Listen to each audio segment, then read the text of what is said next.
Get ready for the dictation. Start. Per contra, the learned counsel for the respondents has primarily retreated the reasons that found favor with the High Court in recording an order of acquittal in favor of the respondents, viz. Failure of prosecution to prove beyond reasonable doubt that the accused persons Bhanwar Lal, Seespal, Nemi Chand and Shiv Bhagwan hatched criminal conspiracy at the Dhani of Seespal at around 7 to 8 pm on 19/12/1993, and that the prosecution case suffered from contradictions, discrepancies and inconsistencies, and in particular that the testimony of eyewitnesses did not inspire confidence due to the reasons recorded by the High Court. We have given careful consideration to the submissions made by the parties, and we are inclined to agree with the observations of the High Court that PW3 and PW9 were not witnesses to the alleged conspiracy between the accused persons, since not only the details of the conversation given by these two prosecution witnesses were different, but also their presence at the alleged spot at the relevant time seems unnatural in view of the physical condition of PW9 and the distance of Seespal's Dhani from Sikar Road. Besides, it appears that there have been improvements in the statements of PW3.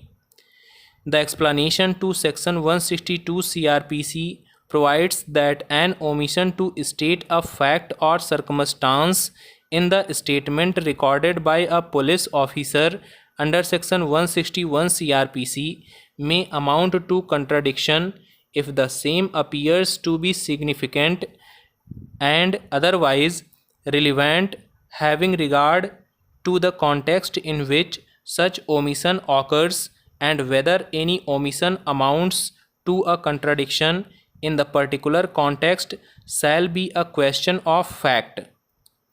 Thus, while it is true that every improvement is not fatal to the prosecution case, in cases where an improvement creates a serious doubt about the truthfulness or credibility of a witness, the defense may take advantage of the same. In our view, the High Court had rightly considered these omissions as material omissions amounting to contradictions covered by the explanation to Section 162 CRPC.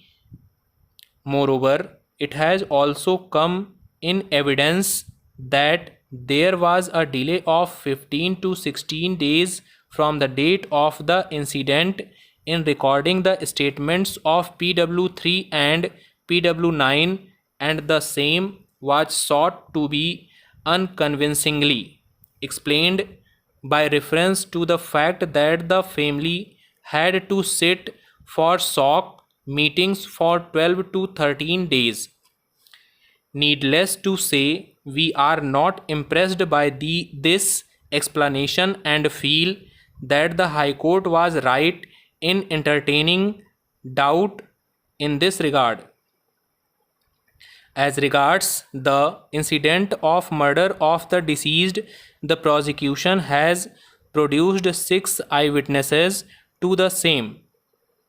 The argument raised against the reliance upon the testimony of these witnesses pertains to the delay in the recording of their statements by the police under Section 161 of CRPC.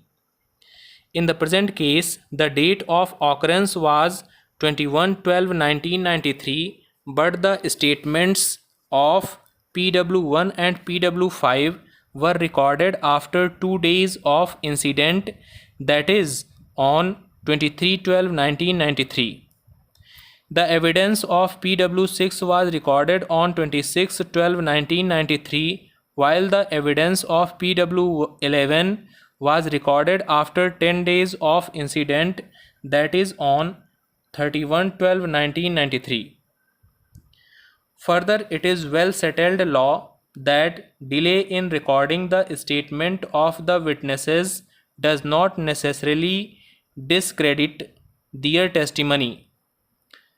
The court may rely on such testimony if they are cogent and credible and the delay is explained to the satisfaction of the court.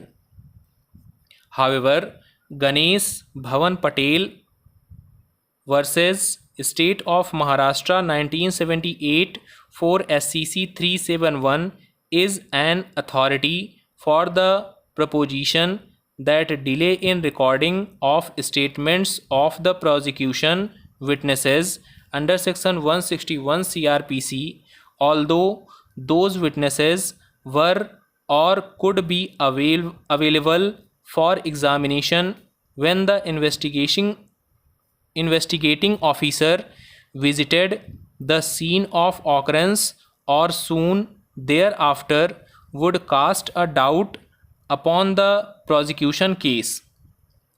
Thus, we see no reason to interfere with the observations of the High Court on the point of delay and its corresponding impact on the prosecution case.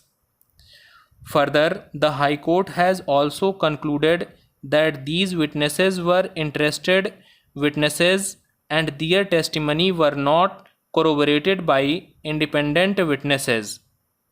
We are fully in agreement with the reasons recorded by the High Court in coming to this conclusion. In Darya Singh versus State of Punjab AIR 1995 SC 328, this court was of the opinion that the related or interested witness may not be hostile to the assailant, but if he is, then his evidence must be examined very carefully and all the infirmities must be taken into account. This is what this court said. Stop.